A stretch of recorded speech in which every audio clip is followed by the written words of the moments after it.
everyone, welcome back to my channel, and if you're new, welcome. Thank you so much for joining me. My name is Trish. I am an ambulatory wheelchair user, and I use this channel to share what my day-to-day life is like. I just hit over 2,000 subscribers. Thank you all so much. I am so excited. I have this new space to do videos in, and I am just excited to see how much I grow this year. Today, I want to do like a little question and answer. I know being an ambulatory wheelchair user brings about a lot of curiosity, and that's okay. I never mind honest curiosity. I do mind rudeness, but I never mind if someone has a genuine question.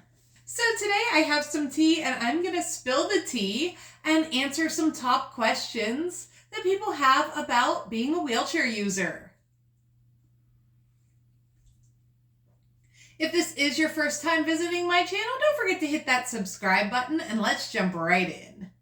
I want to start with like the most common question I get asked, which is, why would you use a wheelchair if you have some physical ability to walk? I think a majority of wheelchair users have at least a little bit of mobility. We are not all paralyzed. And even sometimes if a person has a spinal cord injury, they still have a tiny bit of mobility left as well. And they can transfer. They can take a few steps. That's not always the case, but it is sometimes. In my case, I have very delicate joints. I have something called Ehlers-Danlos syndrome, and I actually didn't know I had it until last year. But I also have a condition called alkaline spondylosis, and basically I'm just fragile.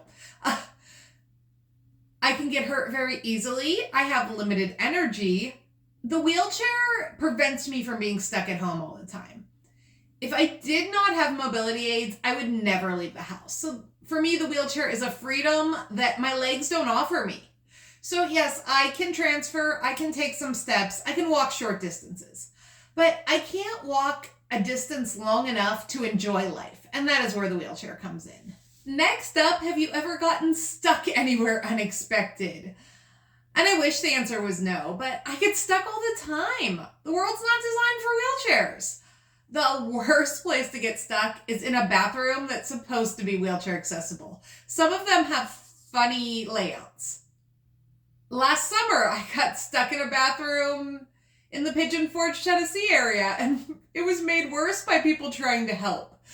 Because they were really just further in the way, and I don't fault people for wanting to help. It just made it really complicated, and it was so embarrassing. The other place that I get stuck a lot is like fairs and festivals, because we do a lot of those. They have like a lot of extension cords for their rides and their food stands and all that, and they get into like big piles, and then they put rubber over them. And the rubber probably prevents people from tripping over them, but it's not enough to be able to get over in a wheelchair sometimes. That's a big problem in my manual chair. My power chair, it's hit or miss. I do prefer using a manual wheelchair though. It's just more comfortable because it was built for me. So that is the one that tends to get stuck places. Next up, does bad weather make it tough to get around? Absolutely. Snow is the worst. It's hard to push through snow, and if that wasn't bad enough, a lot of businesses are really careless with accessibility in the winter. Their plow companies just plow the snow right into the handicap spaces or the lined areas that are meant for like van access. The weather itself is an obstacle, but inconsideration is a bigger obstacle. Rain is okay to get around. I just get wet. And my chair gets soggy, and then it's less comfortable. I'm taking a big sip of tea for this one. The next thing I want to address, what are some misconceptions people have about wheelchair users? And I think the biggest one is that wheelchair users are helpless. And we might need a lot of help, some more than others, but if you see a wheelchair user arrive at a destination by themselves, they can probably get out of their car unassisted. I don't know how many times somebody has come running over to me, yelling, "Stop, stop, wait, I'll help you," as I'm trying to get my wheelchair out of the truck. And I I know people mean well. I really do. But don't make the assumption that someone is helpless. Assume competence. That's a good rule of thumb with everything. Any kind of disability, really. Just assume that that person knows what they're doing. Another misconception is that if someone can walk a little, they don't need that wheelchair, that they're faking it, they want attention. None of that is true. Wheelchairs are inconvenient. They are a great tool for freedom, but inaccessibility makes them hard to use. So I don't think anyone's going to use a wheelchair if they don't actually need it. It's just not overly a fun experience. So even if you see somebody park the wheelchair and get out and walk, or if they stand up, don't just assume that that person is faking it. They probably have a dynamic disability like I do. If I'm feeling good and we're somewhere that has a bathroom situation that's a bit of a nightmare for a wheelchair, I will park it outside the bathroom and wobble in. I wobble from my trunk of my car to the driver's seat. I am ambulatory enough to do all those things. That does not mean that I don't need that wheelchair, because I very much do. My next question is something that people who are considering getting their first wheelchair ask a lot. And that is, how do you deal with the stares and the rude comments? Both those things are super frustrating. If someone approaches me and I'm in a mood to educate, I will. I will let them know why I use the wheelchair. I will let them know what my needs are. Sometimes I'll make some funny jokes, but if I'm not in the mood, I ignore it. No one has the right to my personal information. I actually don't think I noticed how many dirty looks I get before I started filming my travels for YouTube, because I can look back on my experience and I'll catch things that I don't necessarily catch. It doesn't bother me.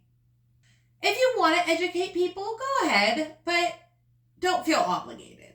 Another question that comes up a lot: what are some activities you can do in your wheelchair? And almost anything I enjoy. I love to be outside, so I look for accessible parks. I like to go to amusement parks, and I kind of dig ahead of time for accessibility information on those. I love to travel. I can do more in my wheelchair than I'd be able to do if I didn't have one. And leading from that question, I also get asked, do you have any tips for wheelchair users who want to travel? And I have so many. Actually, I think I did a whole video on this. I'll link it below in the description. Research, research, research. Research everything you can about a destination. I never go anywhere without researching it.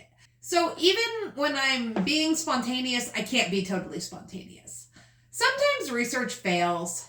Sometimes a place says it's accessible and it is not. In a hotel, always call and make sure they know that you are a wheelchair user. Sometimes people book accessible rooms randomly. So make sure they know you're not doing that you need that accessible room. Also, know your rights.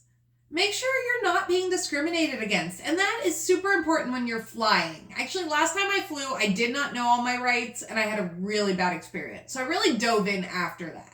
I feel like this video is getting long, so I'm only going to answer a few more questions.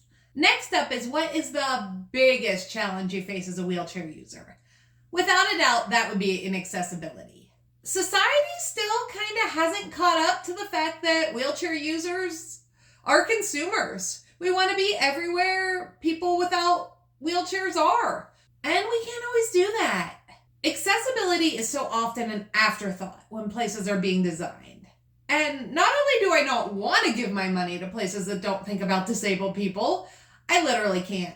If I can't get in, I can't go. I would love to see universal design be like the new norm. I'd love to see every new place be designed so everyone can enjoy it. All right, this one's a fun one. What is an unexpected perk of being a wheelchair user? I think everyone would have their own answer to this. Mine is that I can wear cute shoes. I have spent most of my life relying on practical shoes. I can't walk in heels. I can't walk in boots.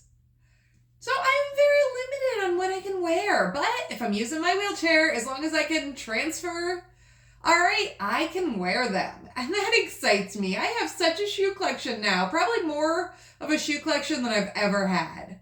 I just like shoes, and I like that my wheelchair allows me to safely wear those. I am going to end with probably the most uncomfortable question on this list. And the answer is super loaded. But do you wish you didn't need a wheelchair? Yes, I wish life had treated me differently. Who wouldn't? But dwelling on that doesn't do anything.